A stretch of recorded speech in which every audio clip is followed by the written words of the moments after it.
ನಮಸ್ತೆ ಸ್ನೇಹಿತರೆ, ಇವತ್ತು ನಾವು ದ್ವಿತೀಯ BA ಕಂಪ್ಯೂಟರ್ ಪರೀಕ್ಷಾ ತಯಾರಿಯನ್ನು ಮಾಡಿಕೊಳ್ಳುವ ಅಭ್ಯಾಸಗಳನ್ನೆಲ್ಲ ಮಾಡ್ತಾ ಹೋಗುವ. ಮುಖ್ಯವಾದ ಪ್ರಶ್ನೆಗಳು ಈ ರೀತಿಯಾಗಿರುವಂಥದ್ದು: ಕಂಪ್ಯೂಟರ್ನ ಲಕ್ಷಣಗಳು, ಕಂಪ್ಯೂಟರ್ನ ತಲೆಮಾರು, ಕಂಪ್ಯೂಟರ್ಗಳ ವರ್ಗೀಕರಣ, ಕಂಪ್ಯೂಟರ್ನ ಕ್ರಿಯಾತ್ಮಕ ಘಟಕಗಳು. ಇವತ್ತು ನಾವು ಘಟಕ 3ರಲ್ಲಿರುವಂತಹ ಕಂಪ್ಯೂಟರ್ನ ಕ್ರಿಯಾತ್ಮಕ ಘಟಕಗಳನ್ನು ಓದ್ಕೊಳ್ಬೇಕು. ಯಾಕಂದರೆ ಅದು ತುಂಬಾ ಮುಖ್ಯವಾಗಿರುವಂತಹ ಪ್ರಶ್ನೆ, ಪದೇ ಪದೇ ಕೇಳಿರುವಂತಹ ಪ್ರಶ್ನೆ. ಕಂಪ್ಯೂಟರ್ನ ಕ್ರಿಯಾತ್ಮಕ ಘಟಕ. ಕಂಪ್ಯೂಟರ್ನ ಕ್ರಿಯಾತ್ಮಕ ಘಟಕ ಅಂತ ಬಂದ ತಕ್ಷಣ ನಾವೇನು ಮಾಡಬೇಕು, ಆ ಒಂದು ಕಂಪ್ಯೂಟರ್ನ ಚಿತ್ರವನ್ನು ಬರೆದು ಇನ್ಪುಟ್, ಔಟ್ಪುಟ್, CPU ಅದೆಲ್ಲ ಆ ಒಂದು ಚಿತ್ರವನ್ನು ಮಾಡಬೇಕು. ನಮ್ಮ ಉತ್ತರ ಪತ್ರಿಕೆಯಲ್ಲಿ ಒಂದು ಪುಟದಷ್ಟು ಆ ಚಿತ್ರವನ್ನು ಬಿಡಿಸಿ, ನಂತರ ಇನ್ಪುಟ್ ಅಂದರೆ ಏನು, ಔಟ್ಪುಟ್ ಅಂದರೆ ಏನು, CPU ಸೆಂಟ್ರಲ್ ಪ್ರೊಸೆಸಿಂಗ್ ಯೂನಿಟ್ ಅಂದರೆ ಏನು, ಅರ್ಥಮ್ಯಾಟಿಕಲ್ ಆ್ಯಂಡ್ ಲಾಜಿಕಲ್ ಯೂನಿಟ್ ಅಂದರೆ ಏನು, ಮೆಮೊರಿ ಯೂನಿಟ್ ಅಂದರೆ ಏನು, ಅದರೆಲ್ಲದರ ವಿವರಣೆಯನ್ನು ಕೂಡ ನಾವು ಆ ಒಂದು ಪ್ರಶ್ನೆಗೆ ಉತ್ತರವಾಗಿ ಬರಿತಾ ಹೋಗಬೇಕು. ಇಲ್ಲಿ ನಾವು ಪುಟ ಸಂಖ್ಯೆ 22ರನ್ನು ತೆಗೀರಿ. 22ರಲ್ಲಿದೆ ಅದು. ಪುಟ ಸಂಖ್ಯೆ 22 ನೋಡಿ. ಪುಟ ಸಂಖ್ಯೆ 22ರಲ್ಲಿ ಕಂಪ್ಯೂಟರ್ನ ಕ್ರಿಯಾತ್ಮಕ ಘಟಕ ಇದೆ. ಕಂಪ್ಯೂಟರ್ನ ಕ್ರಿಯಾತ್ಮಕ ಘಟಕ, ಕಂಪ್ಯೂಟರ್ನ ಗಾತ್ರ ಮತ್ತು ವಿಧಗಳು. ಅವುಗಳಲ್ಲಿ 4 ಘಟಕಗಳನ್ನು ಕಾಣ್ಬೋದು: ಇನ್ಪುಟ್ ಘಟಕ, ಸಂಗ್ರಹಣಾ ಘಟಕ, ಸೆಂಟ್ರಲ್ ಪ್ರೊಸೆಸಿಂಗ್ ಯೂನಿಟ್ ಮತ್ತು ಔಟ್ಪುಟ್ ಘಟಕ. ನಾವು ಕಂಪ್ಯೂಟರನ್ನು ಇಂಗ್ಲೀಷ್ನಲ್ಲಿ ಓದೋದ್ರಿಂದ ಈ ಕನ್ನಡ ಅಕ್ಷರಗಳು ಒಂದು ರೀತಿಯ ಸ್ವಲ್ಪ ಕಷ್ಟ ಅಂತ ಅನಿಸ್ತದೆ. ಒಂದೆರಡು ಬಾರಿ ಓದಿದಾಗ ಅದು ನಮಗೆ ಒಗ್ಗಿಕೊಳ್ತದೆ. ಇಲ್ಲ ಅಂತಂದರೆ ಏನಾಗ್ತದೆ, ನಾವು ಈಗ ಇನ್ಪುಟ್ಟು ಹೇಳುವಂಥದ್ದು, ಔಟ್ಪುಟ್, ಆಮೇಲೆ ಸೆಂಟ್ರಲ್ ಪ್ರೊಸೆಸಿಂಗ್ ಯೂನಿಟ್, CPU, ಸಂಗ್ರಹಣಾ ಘಟಕ, ಈ ರೀತಿಯಾಗಿ ನಾವು ಕನ್ನಡದಲ್ಲಿ ಅದರ ಉಚ್ಚಾರವನ್ನು ಹೇಳಬೇಕಾದ್ರೆ ಕೆಲವೊಂದು ವರ್ಡ್ಗಳು ಕಂಪ್ಯೂಟರ್ನಿಂದ ಕನ್ನಡವನ್ನು ಓದಬೇಕಾದ್ರೆ, ಕಂಪ್ಯೂಟರ್ನ ವಿಷಯ ಕನ್ನಡದಲ್ಲಿ ಓದಬೇಕಾದ್ರೆ ಸ್ವಲ್ಪ ಕಷ್ಟ ಅಂತ ಅನಿಸ್ತದೆ ಆರಂಭದಲ್ಲಿ ಅದರ ಕನ್ನಡ ಅಕ್ಷರಗಳು. ಮತ್ತೆ ಓದ್ತಾ ಸರಿ ಹೊಂದುತ್ತದೆ. ಕಂಪ್ಯೂಟರ್ನ ಅನ್ವಯಗಳು. ಕಂಪ್ಯೂಟರ್ ಮಾನವನ ಪ್ರತಿಯೊಂದು ಕ್ಷೇತ್ರದಲ್ಲೂ ಕೂಡ ತುಂಬಾ ಸಹಕಾರಿಯಾಗುವಂಥದ್ದು ಈ ಕಂಪ್ಯೂಟರ್. ಸರಕಾರದ ಒಂದು ಕೆಲಸಗಳಿರ್ಬೋದು, ಶಿಕ್ಷಣ ಕ್ಷೇತ್ರ ಇರ್ಬೋದು, ವೈದ್ಯಕೀಯ ಕ್ಷೇತ್ರ ಇರ್ಬೋದು, ವೈಜ್ಞಾನಿಕ ಸಂಶೋಧನೆಗಳಲ್ಲಿ, ಕಾನೂನು, ಸಾಮಾಜಿಕ ವಿಜ್ಞಾನ, ಸಂಗೀತ, ಚಿತ್ರಕಲೆ, ಎಲ್ಲ ಉದ್ಯಮಗಳಲ್ಲಿಯೂ ಕೂಡ ಕಂಪ್ಯೂಟರ್ ಅನೇಕ ಬದಲಾವಣೆಗಳು ತಂದುಕೊಟ್ಟಿದೆ.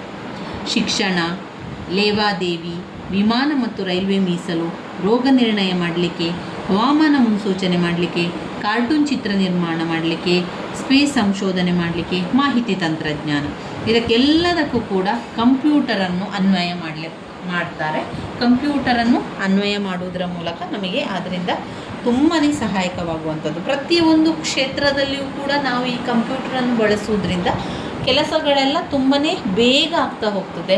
ಆಮೇಲೆ ಯಾವುದಾದ್ರೂ ಸಮಸ್ಯೆ ಇದ್ದಾಗ ಆ ಸಮಸ್ಯೆಯನ್ನು ಕಂಪ್ಯೂಟರ್ಗೆ ಕೊಟ್ಟರೆ ಅದರ ಸಮಸ್ಯೆಗೆ ಪರಿಹಾರವನ್ನು ಕೊಡುವಂಥದ್ದು. ಅಂದರೆ ಯಾವುದೇ ಒಂದು ಲೆಕ್ಕಗಳನ್ನು ಕೊಟ್ಟರೆ ಅದಕ್ಕೆ ಲೆಕ್ಕದ ಉತ್ತರಗಳನ್ನು ಅದು ಬೇಗನೆ ಕೊಡುವಂಥದ್ದು. ಇನ್ನು ಕೆಲವೊಂದು ಲೆಕ್ಕಾಚಾರಗಳನ್ನು ಮಾಡಬೇಕಾದ್ರೂ ಕೂಡ ಕಂಪ್ಯೂಟರ್ ತುಂಬಾ ಸಹಾಯ ಮಾಡ್ತದೆ. ಅದರಿಂದ ಈ ಎಲ್ಲ ಕ್ಷೇತ್ರಗಳಲ್ಲಿ, ಈ ಎಲ್ಲ ಒಂದು ಉದ್ಯಮಗಳಲ್ಲಿ ಕಂಪ್ಯೂಟರ್ ಅನ್ವಯ ಮಾಡುವಂಥದ್ದು. ಶಿಕ್ಷಣ, ಲೇವಾದೇವಿ, ವಿಮಾನ ಮತ್ತು ರೈಲ್ವೆ ಮೀಸಲು, ರೋಗ ನಿರ್ಣಯ, ಹವಾಮಾನ ಮುನ್ಸೂಚನೆ, ಕಾರ್ಟೂನ್ ಚಿತ್ರ ನಿರ್ಮಾಣ, ಸ್ಪೇಸ್ ಸಂಶೋಧನೆ, ಮಾಹಿತಿ ತಂತ್ರಜ್ಞಾನ, ಈ ಎಲ್ಲ ಕ್ಷೇತ್ರಗಳಲ್ಲೂ, ಈ ಎಲ್ಲ ಉದ್ಯೋಗಗಳಲ್ಲಿ ಕಂಪ್ಯೂಟರನ್ನು ಅನ್ವಯ ಮಾಡುವಂಥದ್ದು. ಇನ್ನು ವೆರಿ ಇಂಪಾರ್ಟೆಂಟ್ ಆಗಿರುವಂಥದ್ದು ಇದರಲ್ಲಿ ಕಂಪ್ಯೂಟರ್ನ ಕ್ರಿಯಾತ್ಮಕ ಘಟಕ. ಕಂಪ್ಯೂಟರ್ನ ಕ್ರಿಯಾತ್ಮಕ ಘಟಕ ಇದೇ ಚಿತ್ರ ನೋಡಿ. ಇದೇ ಚಿತ್ರವನ್ನು ನಾವು ಉತ್ತರ ಪತ್ರಿಕೆಯಲ್ಲಿ, ಒಂದು ಪುಟದಷ್ಟು ಉತ್ತರ ಪತ್ರಿಕೆಯಲ್ಲಿ ಇದೇ ಚಿತ್ರವನ್ನು ಮಾಡಬೇಕಾಗಿರುವಂಥದ್ದು. ಕಂಪ್ಯೂಟರ್ನ ಕ್ರಿಯಾತ್ಮಕ ಘಟಕದಲ್ಲಿ ಇನ್ಪುಟ್ ಅಂತ ಬರ್ತದೆ. ಇದರಲ್ಲಿ ಒಂದು ಕಾಲಮನ್ನು ಹಾಕಿ ಹೀಗೆ ಬಾಣವನ್ನು ಹಾಕಬೇಕು. ನಂತರ ಬಲದ ಗಡೆಯಲ್ಲಿ ಇಲ್ಲಿ ಔಟ್ಪುಟ್ ಅಂತ ಹಾಕ್ಕೊಳ್ಳಿ. ಆಮೇಲೆ CPU ಸೆಂಟ್ರಲ್ ಪ್ರೊಸೆಸಿಂಗ್ ಯೂನಿಟ್. ಅದಾದ ಮೇಲೆ ಸಂಪೂರ್ಣವಾಗಿ ಒಂದು ಕಾಲಮನ್ನು ಮಾಡುವಂಥದ್ದು. ನಂತರ ಅದರ ಒಳಗಡೆ 3 ಭಾಗ ಆಗಬೇಕು, 3 ಪಾರ್ಟ್. ಒಂದು ಕಂಟ್ರೋಲ್ ಯೂನಿಟ್, ಮತ್ತೊಂದು ಅರ್ಥಮ್ಯಾಟಿಕ್ ಆ್ಯಂಡ್ ಲಾಜಿಕ್ ಯೂನಿಟ್, ಆಮೇಲೆ ಮೆಮೊರಿ ಯೂನಿಟ್ ಎನ್ನುವಂಥದ್ದು. ಇಲ್ಲಿ ಮೆಮೊರಿ ಯೂನಿಟಿಂದ ಕಂಟ್ರೋಲ್ ಯೂನಿಟಿಗೆ 2 ಈ ರೀತಿಯ ಬಾಣಗಳು ಹೋಗುವಂಥದ್ದು. ನಂತರ ಕಂಟ್ರೋಲ್ ಯೂನಿಟ್ ಮತ್ತು ಅರ್ಥಮ್ಯಾಟಿಕಲ್ ಲಾಜಿಕ್ ಯೂನಿಟಿಗೆ 2 ಬಾಣಗಳು ಹೋಗಬೇಕು. ಮೆಮೊರಿ ಯೂನಿಟಿನಿಂದ ಒಂದು ಮೇಲ್ಗಡೆ ಹೋಗುವಂಥದ್ದು, ಒಂದು ಕೆಳಗಡೆ ಬರುವಂಥದ್ದು. ಮೆಮೊರಿ ಯೂನಿಟಿನಿಂದ ಹೊರಗಡೆ ಈ ಒಂದು ಬಾಕ್ಸಿನ ನಂತರ ಹೊರಗಡೆ ಒಂದು ಬಾಕ್ಸ್ ಮಾಡಬೇಕು, ಅದು ಸೆಕೆಂಡ್ರಿ ಮೆಮೊರಿ ಯೂನಿಟ್, ದ್ವಿತೀಯ ಸಂಗ್ರಹಣಾ ಸಾಧನ. ದ್ವಿತೀಯ ಸಂಗ್ರಹಣಾ ಸಾಧನ ಅಂತ ಹೇಳುವಂಥದ್ದು ಸೆಕೆಂಡ್ರಿ ಮೆಮೊರಿ ಯೂನಿಟ್. ಅದರಿಂದ ಅದನ್ನು ಹೊರಗಡೆ ಹಾಕಿ ನಂತರ ಬಾಣ ಮೇಲ್ಗಡೆಗೊಂದು, ಮೆಮೊರಿ ಯೂನಿಟಿಗೊಂದು, ಮೆಮೊರಿ ಯೂನಿಟಿಂದ ಮತ್ತೊಮ್ಮೆ ಕೆಳಗೆ ಸೆಕೆಂಡ್ರಿ ಮೆಮೊರಿ ಯೂನಿಟಿಗೆ. ಈ ರೀತಿಯ ಚಿತ್ರವನ್ನು ಒಮ್ಮೆ ನಿಮ್ಮ ರಫ್ ಬುಕ್ಕಲ್ಲಿ ಅದನ್ನು ಮಾಡಿಕೊಳ್ಳಿ. ನೀವು ಒಂದು ಪಾಯಿಂಟ್ಸ್ ಬುಕ್ ಅಂತ ಮಾಡಿಕೊಂಡಿದ್ರೆ ಅದರಲ್ಲಿ ಈ ಚಿತ್ರವನ್ನು ಒಂದೆರಡು ಬಾರಿ ಬರ್ಕೊಳ್ಳಿ. ಬಾಯಲ್ಲೇ ನಾವು ಚಿತ್ರವನ್ನು ಬಿಡಿಸಿದರೆ ನಮಗೆ ಯಾವ ರೀತಿ ಚಿತ್ರವನ್ನು ಹಾಕಬೇಕು ಬರಿಬೇಕು ಎನ್ನುವಂಥದ್ದು ನೆನಪಲ್ಲಿ ಉಳಿಯುವುದಿಲ್ಲ. ಒಂದೆರಡು ಬಾರಿ ಚಿತ್ರವನ್ನು ಮಾಡಿಕೊಳ್ಳಿ, ಒಂದು ಪುಟಾಣಿಯಾಗಿ ಚಿಕ್ಕದಾಗಿ ಮಾಡಿಕೊಳ್ಳಿ. ಉತ್ತರ ಪತ್ರಿಕೆಯಲ್ಲಿ ಉತ್ತರ ಪತ್ರಿಕೆ ಒಂದು ಪುಟದಷ್ಟು ಫುಲ್ ನೀವು ಆ ಚಿತ್ರವನ್ನು ಬಿಡಿಸಬೇಕು. ಕಂಪ್ಯೂಟರ್ನ ಕ್ರಿಯಾತ್ಮಕ ಘಟಕಗಳಲ್ಲಿ ಬರುವಂತಹ ಮುಖ್ಯವಾದಂತಹ ವಿಚಾರಗಳು, ಒಂದು ಇನ್ಪುಟ್ ಘಟಕ. ಇನ್ಪುಟ್ ಘಟಕ ನಾವು ಮಾಹಿತಿಗಳನ್ನು ಕೊಡುವಂಥದ್ದು ಕಂಪ್ಯೂಟ್ರಿಗೆ. ಕೊನೆಯದಾಗಿ ಔಟ್ಪುಟ್ ಘಟಕ ಅಂದರೆ ನಮಗೆ ಮಾಹಿತಿಗೆ ಅದಕ್ಕೆ ಉತ್ತರಗಳು ಸಿಗುವಂಥದ್ದು, ಅದು ಔಟ್ಪುಟ್ ಘಟಕ. ಸಂಗ್ರಹಣಾ ಘಟಕ. ಸಂಗ್ರಹಣಾ ಘಟಕದಲ್ಲಿ central processing unit CPU, central processing unit CPU ಮೂರನೇದು. ಎರಡನೇದು ಸಂಗ್ರಹಣಾ ಘಟಕ. ಸಂಗ್ರಹಣಾ ಘಟಕ secondary memory unit, arithmetic and logic unit, control unit, memory unit ಅಂತ ಕೊಟ್ಟಿದ್ದಾರೆ. ಅವರು ಇಲ್ಲಿ 4 ಪಾಯಿಂಟ್ಸ್ ಕೊಟ್ಟಿರುವಂಥದ್ದು. ಇನ್ಪುಟ್ ಘಟಕ, ಕೊನೆಯದಾಗಿ ಔಟ್ಪುಟ್ ಘಟಕ, ಸಂಗ್ರಹಣಾ ಘಟಕ, ಸೆಂಟ್ರಲ್ ಪ್ರೊಸೆಸಿಂಗ್ ಯೂನಿಟ್. ಇನ್ಪುಟ್ ಘಟಕ ಅಂದರೆ ಏನು? CPU ಅಂದರೆ ಕೇಂದ್ರ ಸಂಸ್ಕರಣಾ ಘಟಕ, ಸಂಗ್ರಹಣಾ ಘಟಕ, ಅಂಕಗಣಿತ ಮತ್ತು ತರ್ಕಶಾಸ್ತ್ರ ಘಟಕ, ಕಂಟ್ರೋಲ್ ಯೂನಿಟ್. ಮೊದಲನೇದಾಗಿ ಇನ್ಪುಟ್ ಘಟಕ. ಇನ್ಪುಟ್ ಘಟಕ ಅಂದರೆ ಏನು? ಇನ್ಪುಟ್ ಘಟಕ ಅಂತ ಹೇಳಿದರೆ ಉದಾಹರಣೆಗೆ ಅಕ್ಷರಗಳಿರ್ಬೋದು, ಸಂಖ್ಯೆಗಳಿರ್ಬೋದು, ಚಿಹ್ನೆಗಳಿರ್ಬೋದು, ಬಣ್ಣಗಳಿರ್ಬೋದು, ಧ್ವನಿ, ಯಾವುದೇ ದತ್ತಾಂಶಗಳನ್ನು ಕಂಪ್ಯೂಟರಿಗೆ ನಾವು ಕೊಡುವಂಥದ್ದು. ಯಾವುದೇ ದತ್ತಾಂಶಗಳನ್ನು ಇನ್ಪುಟ್ ಸಾಧನದ ಮೂಲಕ ಕಂಪ್ಯೂಟರಿಗೆ ಕಳಿಸುವಂಥದ್ದು. ಆರಂಭದಲ್ಲಿ ಒಂದನೆಯದು ಇನ್ಪುಟ್ ಘಟಕ. ಇದಕ್ಕೆ ಯಾವುದೇ ಒಂದು ಅಕ್ಷರ ಇರ್ಬೋದು, ಸಂಖ್ಯೆ ಇರ್ಬೋದು, ಚಿಹ್ನೆ ಇರ್ಬೋದು, ಬಣ್ಣ ಇರ್ಬೋದು, ಧ್ವನಿ ಇರ್ಬೋದು, ಯಾವುದಾದ್ರೂ ದತ್ತಾಂಶವನ್ನು ಇನ್ಪುಟ್ ಸಾಧನದ ಮೂಲಕ ನಾವು ಕಂಪ್ಯೂಟರ್ಗೆ ಕಳಿಸಬೇಕು. ಮೊದಲಿಗೆ ಕಳಿಸುವಂಥದ್ದೇ ಇನ್ಪುಟ್ ಘಟಕ. ಸಂಕ್ಷಿಪ್ತವಾಗಿ ಕೆಲವು ಜನಪ್ರಿಯ ಇನ್ಪುಟ್ ಸಾಧನಗಳು ಯಾವುದೆಲ್ಲ? ಈಗ ನೀವು ಕಂಪ್ಯೂಟರ್ನಲ್ಲೇ ವರ್ಕ್ ಮಾಡುವವರಾದರೆ ನಿಮಗೆ ಸಂಪೂರ್ಣವಾಗಿ ಕಂಪ್ಯೂಟರ್ನ ಬಗ್ಗೆ ಜ್ಞಾನ ಇರ್ತದೆ. ಅದನ್ನೇ ಇಲ್ಲಿ ನೀವು ಅದನ್ನು ನೆನಪು ಮಾಡಿಕೊಂಡು ಬರಿತಾ ಹೋದರೆ ಆಯಿತು. ಇನ್ನು ಕಂಪ್ಯೂಟರ್ನ ಬಗ್ಗೆ ಸ್ವಲ್ಪವೂ ಕೂಡ ಗೊತ್ತಿಲ್ಲ ಅಂತಾದರೆ ಒಮ್ಮೆ ಕಂಪ್ಯೂಟರ್ನ ಬಗ್ಗೆ ನೋಡಿಕೊಳ್ಳಿ, ಅದು ಹೇಗಿದೆ, ಏನಿದೆ, ವಿಚಾರಗಳನ್ನೊಮ್ಮೆ ನೀವು ತಿಳ್ಕೊಳ್ಬೇಕಾಗ್ತದೆ. ಕಂಪ್ಯೂಟರ್ನಲ್ಲೇ ಕೆಲಸ ಮಾಡ್ತಾ ಇದ್ದೀರಿ ಅಂತಾದರೆ ನಿಮಗೆ ಬೇಗನೆ ಅರ್ಥ ಆಗ್ಬೋದು. ಹಾಗೆ ನೀವು ಅದನ್ನು 2-3 ಬಾರಿ ಓದ್ಕೊಂಡ್ರೆ ಸಾಕು. ಇನ್ಪುಟ್ ಘಟಕ ಯಾವುದೆಲ್ಲ ಬರ್ತದೆ? ಇನ್ಪುಟ್ ಸಾಧನ ಅಂದರೆ ಯಾವುದು? ಹೊರಗಿನ ಕಡೆ ನಮಗೆ ಕಣ್ಣಿಗೆ ಕಾಣುವಂತಹ ಜಾಗದಲ್ಲಿರುವಂಥದ್ದು ಇನ್ಪುಟ್ ಘಟಕ ಆಗಿರ್ತದೆ, ಇನ್ಪುಟ್ ಸಾಧನ ಆಗಿರ್ತದೆ. ಔಟ್ಪುಟ್ ಸಾಧನ ನಮಗೆ ಕಣ್ಣಿಗೆ ಕಾಣುವಂಥದ್ದಲ್ಲ, ಅದೆಲ್ಲ ಒಳಗಡೆ ಇರುವಂಥದ್ದು, ಕಂಪ್ಯೂಟರ್ನ ಒಳಗಡೆ. ಕಂಪ್ಯೂಟರ್ನ ಹೊರಗಡೆ ನಮಗೆ ಏನೆಲ್ಲ ಕಾಣುತ್ತದೆ? ಕೀಲಿಮಣೆ ಅಂದರೆ ಕೀಬೋರ್ಡ್, ಕೀಲಿಮಣೆ ಕಾಣ್ತದೆ, ಅದು ಇನ್ಪುಟ್ ಸಾಧನಗಳು. ಮೌಸ್ ಅದು ಇನ್ಪುಟ್ ಸಾಧನಗಳು. ಜಾಯ್ಸ್ಟಿಕ್ ಅದು ಇನ್ಪುಟ್ ಸಾಧನಗಳು. Floppy, hard disk, punch card, optical mark reader, ಇದೆಲ್ಲ ಕೂಡ ಇನ್ಪುಟ್ ಸಾಧನಗಳು. ಯಾವುದೆಲ್ಲ ನಮಗೆ ಕಂಪ್ಯೂಟರ್ನ ಹೊರಗಡೆ ಕಣ್ಣಿಗೆ ಕಾಣುವಂಥದ್ದು ಇದೆಯಲ್ಲ, ಅದೆಲ್ಲ ಕೂಡ ಕಂಪ್ಯೂಟರ್ನ ಇನ್ಪುಟ್ ಘಟಕಗಳಾಗಿರುವಂಥದ್ದು. ಅದರಲ್ಲಿ ಯಾವ ರೀತಿ ಅದು ಕಾರ್ಯನಿರ್ವಹಿಸ್ತದೆ? ಇನ್ಪುಟ್ ಈಗ ಮಾಹಿತಿ ಮತ್ತು ಪ್ರೋಗ್ರಾಮ್ ಸೂಚನೆಗಳ ಸೆಟ್ ಸ್ವೀಕರಿಸುತ್ತದೆ ಅಥವಾ ಓದುತ್ತದೆ.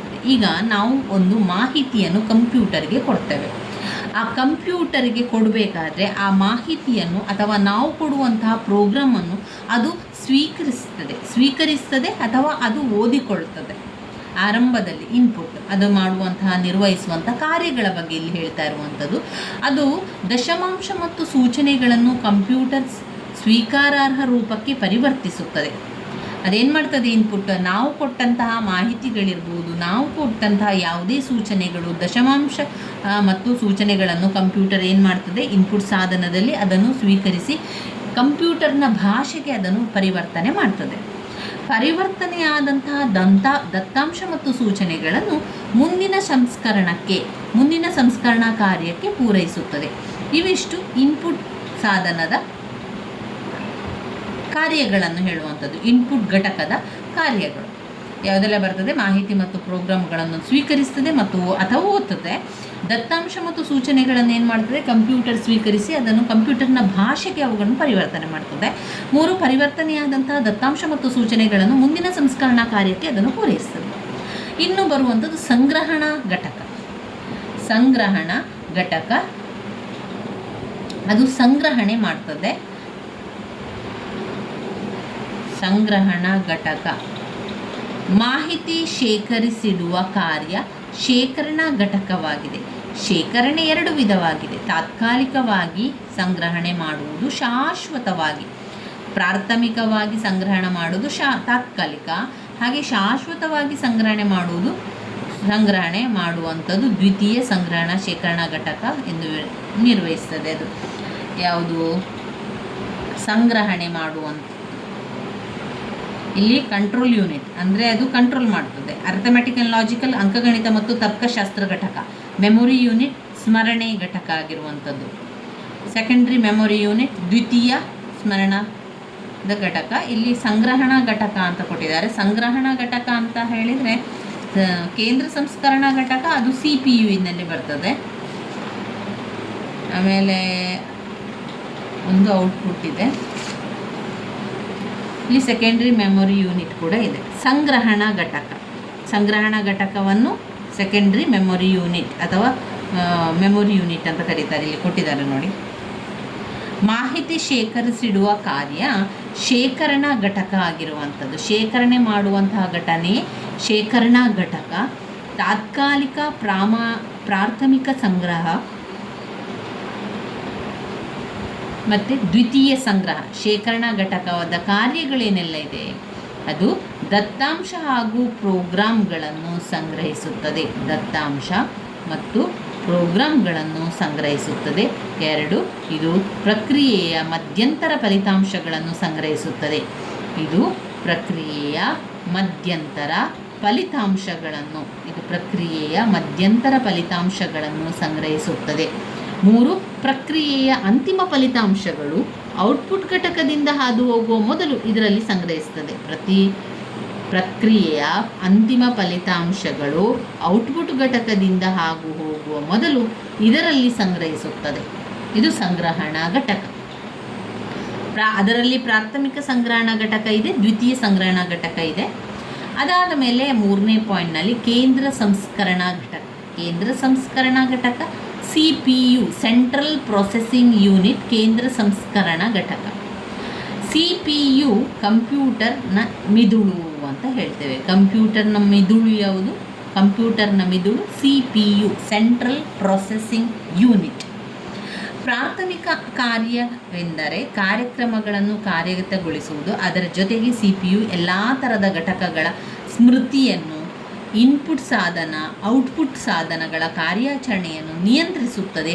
CPU ಪ್ರಮುಖ ವಿಭಾಗಗಳಾಗಿರುವಂಥದ್ದು. CPUನಲ್ಲಿ 2 ಅಂಕಗಣಿತ ಮತ್ತು ತರ್ಕಶಾಸ್ತ್ರ ಘಟಕ, ನಿಯಂತ್ರಣ ಘಟಕ.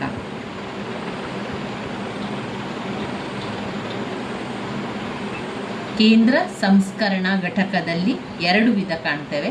ಅರ್ಥಮ್ಯಾಟಿಕಲ್ ಆ್ಯಂಡ್ ಲಾಜಿಕಲ್ ಯೂನಿಟ್ ಅಂದರೆ ಅಂಕಗಣಿತ ಮತ್ತು ತರ್ಕಶಾಸ್ತ್ರ ಘಟಕ. ಕಂಟ್ರೋಲ್ ಯೂನಿಟ್ ನಿಯಂತ್ರಣ ಘಟಕ. ಅಂಕಗಣಿತ ಮತ್ತು ತರ್ಕಶಾಸ್ತ್ರ ಘಟಕ ಯಾವ ರೀತಿಯ ಕಾರ್ಯವನ್ನು ಮಾಡ್ತದೆ? ಅಂಕಗಣಿತೀಯ ಮತ್ತು ತರ್ಕ ಕಾರ್ಯಗಳಾದ ಸಂಕಲನ, ವ್ಯವಕಲನ ಅದೇನು ಮಾಡ್ತದೆ? ಸಂಕಲನವನ್ನು, ವ್ಯವಕಲನ, ಗುಣಾಕಾರ, ಭಾಗಾಕಾರವನ್ನು ಮಾಡ್ತದೆ. ಅದಲ್ಲದೆ ಏಳಿಕೆ ಏಳುವಂಥದ್ದು ಅಂದರೆ ಏರಿಕೆ ಆಗ್ತಾ ಹೋಗುವಂಥದ್ದು, ಇಳಿಕೆ ಆಗ್ತಾ ಹೋಗುವಂಥದ್ದು, ಎಡ ಹಾಗೂ ಬಲಗಡೆ ಬೀಟ್ಗಳನ್ನು ಸ್ಥಳಾಂತರಿಸುವುದು ನಿರ್ವಹಿಸುತ್ತದೆ. ಎಯಲ್ಲಿಯೂ ಸಂಬಂಧಾತ್ಮಕ ಕಾರ್ಯಾಚರಣೆಗಳಾದ ಹೆಚ್ಚು ಕಡಿಮೆ ಅಥವಾ ಸಮಾನವಾಗಿಯೇ ಎಂದು ಎರಡು ಸಂಖ್ಯೆಗಳನ್ನು ತುಲನಾ ಮಾಡುತ್ತದೆ. ALU ನಡೆಯುವ ತಾರ್ಕಿಕ ಕಾರ್ಯಾಚರಣೆಗಳು AND, OR, NOT, XOR ಇತ್ಯಾದಿ ಇರುವಂಥದ್ದನ್ನು ಕಾಣ್ಬೋದು. ಇನ್ನು ಕಂಟ್ರೋಲ್ ಯೂನಿಟ್. ಕಂಟ್ರೋಲ್ ಯೂನಿಟ್ನಲ್ಲಿ ನಿಯಂತ್ರಣ ಘಟಕ ಎಲ್ಲ ಇತರ ಘಟಕಗಳಾದ ಮೆಮೊರಿ ಘಟಕ, ಇನ್ಪುಟ್ ಮತ್ತು ಔಟ್ಪುಟ್ ಘಟಕಗಳ ಚಟುವಟಿಕೆಗಳನ್ನು ನಿಯಂತ್ರಿಸುತ್ತದೆ ಹಾಗೂ ಒಂದಕ್ಕೊಂದು ಸಹಕರಿಸುವಂತೆ ನೋಡಿಕೊಳ್ಳುತ್ತದೆ. ಇದು ಕಂಪ್ಯೂಟರ್ನ ನರಮಂಡಲದಂತೆ ವರ್ತನೆ ಮಾಡ್ತದೆ. ಯಾವುದು? ಕಂಟ್ರೋಲ್ ಯೂನಿಟ್ ಕಂಪ್ಯೂಟರ್ನ ನರಮಂಡಲದಂತೆ ಕೆಲಸವನ್ನು ಮಾಡುವಂಥದ್ದು ನಿಯಂತ್ರಣ ಘಟಕ. ಇನ್ಪುಟ್ ಮತ್ತು ಔಟ್ಪುಟ್ ಘಟಕಗಳ ಚಟುವಟಿಕೆಗಳನ್ನು ನಿಯಂತ್ರಿಸುತ್ತದೆ ಹಾಗೂ ಒಂದಕ್ಕೊಂದು ಸಹಕರಿಸುವಂತೆ ಕೂಡ ನೋಡಿಕೊಳ್ಳುತ್ತದೆ. ಇದು ಕಂಪ್ಯೂಟರ್ನ ನರಮಂಡಲದಂತೆ ವರ್ತಿಸುತ್ತದೆ. ಯಾವುದು? Control unit. ಇದು ಸಂಪೂರ್ಣ ಕಂಪ್ಯೂಟರ್ ವ್ಯವಸ್ಥೆಯನ್ನು ನೋಡಿಕೊಳ್ಳುತ್ತದೆ. ಇದು ಮೆಮೊರಿಯಲ್ಲಿ ಸಂಗ್ರಹಿಸಲಾದ ಸೂಚನೆಗಳನ್ನು ಪಡೆದು ಅವುಗಳನ್ನು ಡಿಕೋಡ್ ಮಾಡಿ ನಿಗದಿತ ಕೆಲಸಗಳನ್ನು ಇತರ ಘಟಕಗಳು ನಿರ್ವಹಿಸಲು ನಿರ್ದೇಶಿಸುತ್ತದೆ. ಇದು ಮೆಮೊರಿ ಮತ್ತು ಬಾಹ್ಯ ಸಾಧನಗಳ ನಡುವೆ ಡೇಟಾ ವರ್ಗಾವಣೆಯನ್ನು ನಿರ್ವಹಿಸುತ್ತದೆ. ನಿಯಂತ್ರಣ ಘಟಕದ ಮುಖ್ಯ ಕಾರ್ಯಚಟುವಟಿಕೆಗಳು ವಿವಿಧ ಘಟಕಗಳ ನಡುವೆ ದತ್ತಾಂಶ ಮತ್ತು ಮಾಹಿತಿ ವರ್ಗಾವಣೆ ನಿಯಂತ್ರಿಸುತ್ತದೆ. ವಿವಿಧ ಘಟಕಗಳ ನಡುವೆ ದತ್ತಾಂಶ ಮತ್ತು ಮಾಹಿತಿಯ ವರ್ಗಾವಣೆಯನ್ನು ನಿಯಂತ್ರಿಸುತ್ತದೆ. 2. ಅಂಕಗಣಿತದ ಘಟಕ ಸೂಕ್ತ ಕ್ರಮಗಳನ್ನು ಆರಂಭಿಸಲು. ಅಂಕಗಣಿತದ ಘಟಕ ಸೂಕ್ತ ಕ್ರಮಗಳನ್ನು ಆರಂಭಿಸಲು. ಇನ್ನು ಕೊನೆಯದಾಗಿ ಬರುವಂಥದ್ದೇ ಔಟ್ಪುಟ್. ನಾವು ಹಾಕಿರುವಂಥ ದತ್ತಾಂಶಗಳೆಲ್ಲ ನಮಗೆ ನಂತರ ಉತ್ತರವಾಗಿ ಸಿಗುವಂಥದ್ದು ಔಟ್ಪುಟ್ ಘಟಕದಲ್ಲಿ. ಉತ್ಪನ್ನ ಸಾಧನಗಳು, ಫಲಿತಾಂಶಗಳು ಬೇರೆ ಮಾಹಿತಿಯನ್ನು ಕಂಪ್ಯೂಟರ್ನಿಂದ ಪಡೆಯಲು ಮತ್ತು ಬಳಕೆದಾರರಿಗೆ ಅವುಗಳನ್ನು ಒದಗಿಸಲು ಅದು ಉಪಯೋಗ ಆಗ್ತದೆ. ನಮಗೆ ಒಂದು ಮಾಹಿತಿಯನ್ನು ಬೈನರಿ ರೂಪದಲ್ಲಿ ಔಟ್ಪುಟ್ ಸಾಧನಕ್ಕೆ ಕಳಿಸ್ತದೆ. ಕೆಲವು ಜನಪ್ರಿಯ ಔಟ್ಪುಟ್ ಘಟಕಗಳು ದರ್ಶಕ ಘಟಕ, ಪ್ರಿಂಟರ್, ಪ್ಲಾಟರ್ ಇತ್ಯಾದಿ.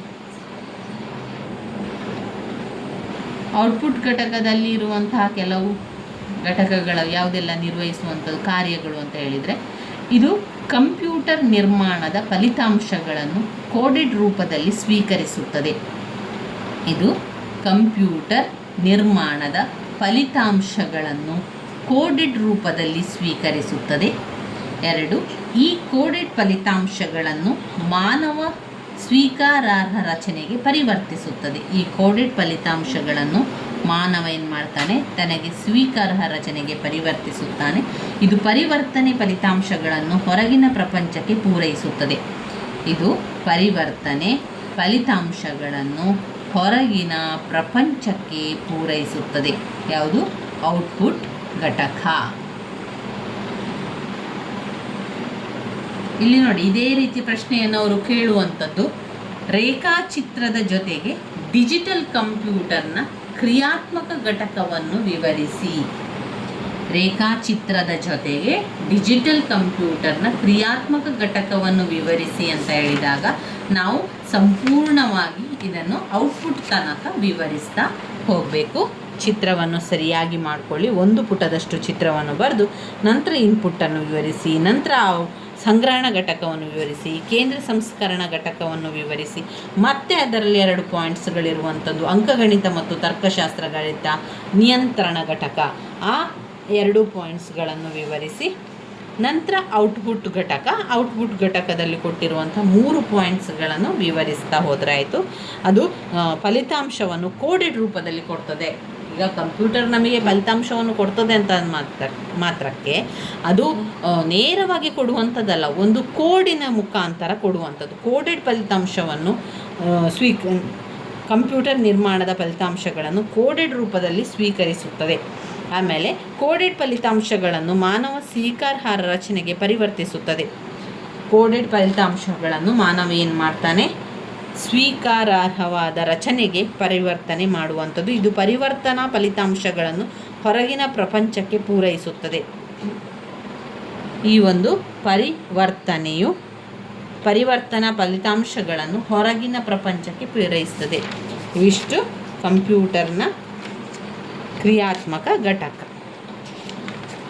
ಇನ್ನು ನಾವು ನೋಡುವಂಥದ್ದು ಘಟಕ 4 ಇನ್ಪುಟ್ ಸಾಧನಗಳು. ಇನ್ಪುಟ್ ಸಾಧನಗಳೆಲ್ಲ ಯಾವುದೆಲ್ಲ ಇನ್ಪುಟ್ ಸಾಧನಗಳು ಬರುವಂಥದ್ದು ಅಂದರೆ, ಇನ್ಪುಟ್ ಸಾಧನಗಳು ಅಂದರೆ ಕಂಪ್ಯೂಟರ್ನಲ್ಲಿ ನಮಗೆ ಕಣ್ಣಿಗೆ ಕಾಣುವಂಥ ವಸ್ತುಗಳು, ಕಂಪ್ಯೂಟರ್ನ ಹೊರಗಡೆ ಇರುವಂತಹ ಕೆಲವೊಂದು ವಸ್ತುಗಳನ್ನು ಇನ್ಪುಟ್ ಸಾಧನಗಳು ಅಂತ ಅರಿಯುವಂಥದ್ದು. ನಾವು ಇನ್ಪುಟ್ ಸಾಧನ ಬಗ್ಗೆ ಓದ್ಕೊಳ್ಬೇಕು. ಅದಾದ ಮೇಲೆ ನಾವು ಓದಲೇಬೇಕಾಗಿರುವಂತಹ ಘಟಕ 5 ಅದು ಉತ್ಪನ್ನ ಸಾಧನಗಳು. ಇಂಪ್ಯಾಕ್ಟ್ ಮುದ್ರಕಗಳು ಮತ್ತು ನಾನ್ ಇಂಪ್ಯಾಕ್ಟ್ ಮುದ್ರಕಗಳು ವೆರಿ ಇಂಪಾರ್ಟೆಂಟ್ ಆಗಿರುವಂತಹ ಪ್ರಶ್ನೆ. ಕೆಲವೊಂದು ಪ್ರಶ್ನೆಗಳು ಪದೇ ಪದೇ ರಿಪೀಟ್ ಆಗಿ ಬಂದಿರುವಂತಹ ಪ್ರಶ್ನೆಗಳಾಗಿರುವಂಥದ್ದು. ಇದನ್ನೆಲ್ಲ ಸ್ಕಿಪ್ ಮಾಡಬೇಡಿ.